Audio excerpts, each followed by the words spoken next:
Coup de projecteur à présent sur ces Belges qui travaillent au Grand-Duché de Luxembourg. Ils sont 42 000, un chiffre en forte augmentation.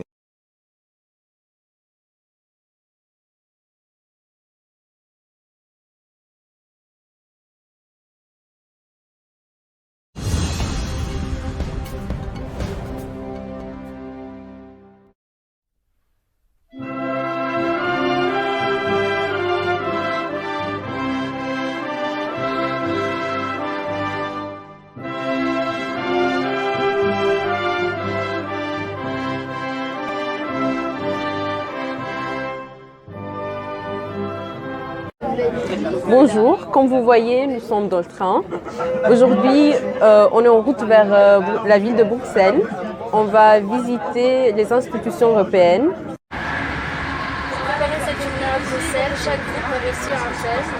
Victoria et moi, nous avons reçu le thème des 4 espaces européens. Nous sommes partagés la tâche pour la recherche sur Internet et la rédaction. Moi, j'ai pris l'espace économique européen et l'Union européenne. Victoria a pris l'espace Schengen et la zone économique. On se retrouve devant un morceau du mur de Berlin. Il a symbolisé la division de l'Europe et de l'Allemagne. 5 ans.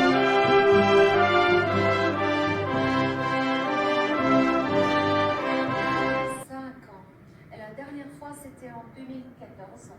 C'est pour ça que maintenant, il y aura des élections européennes. Pourquoi on en a fait un sujet? Absolument pour des raisons historiques. Bonjour, maintenant nous allons vous présenter le Parlement européen de Bruxelles. Il est composé de 751 députés qui représentent 380 millions d'électeurs européens provenant des 28 États membres. Émilie, connais-tu des noms de députés belges? Oui, il y a Louis Michel et Philippe Lambert. Mais Asma, quel est le vrai nom du Parlement européen? Le vrai nom du Parlement européen lui a été donné par Paul-Henri Spaak, un illustre père de l'Europe et ministre.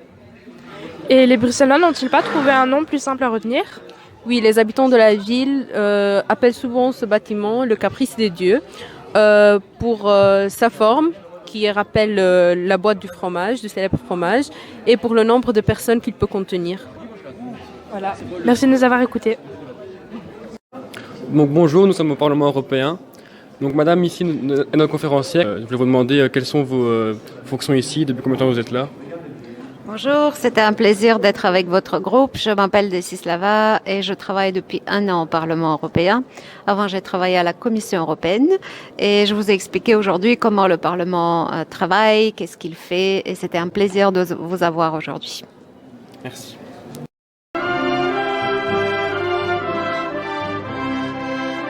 Ici dans le couloir du musée du Parlementarium. Ce tunnel représente l'Europe avant la création de l'Union européenne. Nous pouvons constater que c'était la misère et alors la guerre. 1950 est la date de naissance de l'Union européenne. La déclaration de Schuman, le 6 mai 1950. La paix mondiale ne saurait être sauvegardée sans des efforts créateurs à la mesure des dangers qui la menacent. La contribution qu'une Europe organisée et vivante peut apporter à la civilisation est indispensable au maintien des relations pacifiques.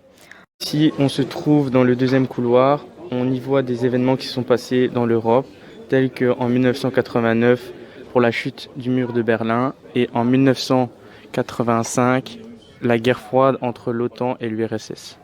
Bonjour, nous allons vous présenter les 4 espaces européens. L'espace Schengen est le premier. L'espace Schengen comprend 26 territoires des États européens, dont 4 pays qui ne font pas partie de l'Union européenne. Quels sont ces 4 pays? L'Islande, la Norvège, la Suisse et le Liechtenstein.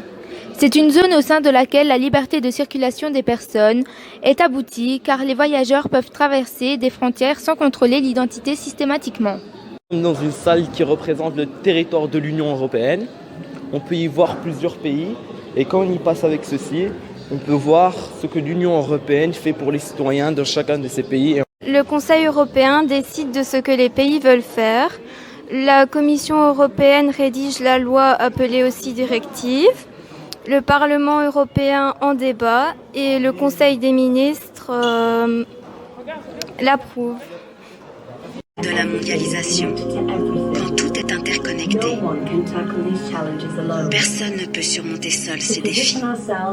Pour trouver notre place dans cette réalité toujours en mouvement, nous avons besoin d'alliances fiables et solides. Le Parlement européen représente la démocratie au niveau continental et les décisions prises dans l'Union européenne le sont au terme d'un processus démocratique légitime.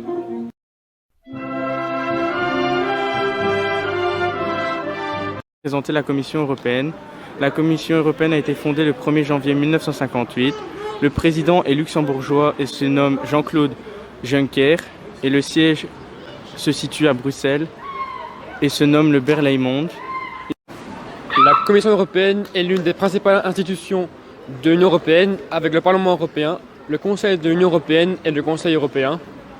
Son rôle est de promouvoir l'intérêt général de l'Union européenne en proposant des textes législatifs et en veillant à leur application, ainsi qu'en mettant en œuvre le budget et les politiques de l'UE. Ses membres sont une équipe de commissaires, un par État membre, qui forment le collège. Bonjour, nous allons vous présenter le Conseil européen qui se trouve juste derrière nous. Alexia, qu'as-tu pensé de la visite ?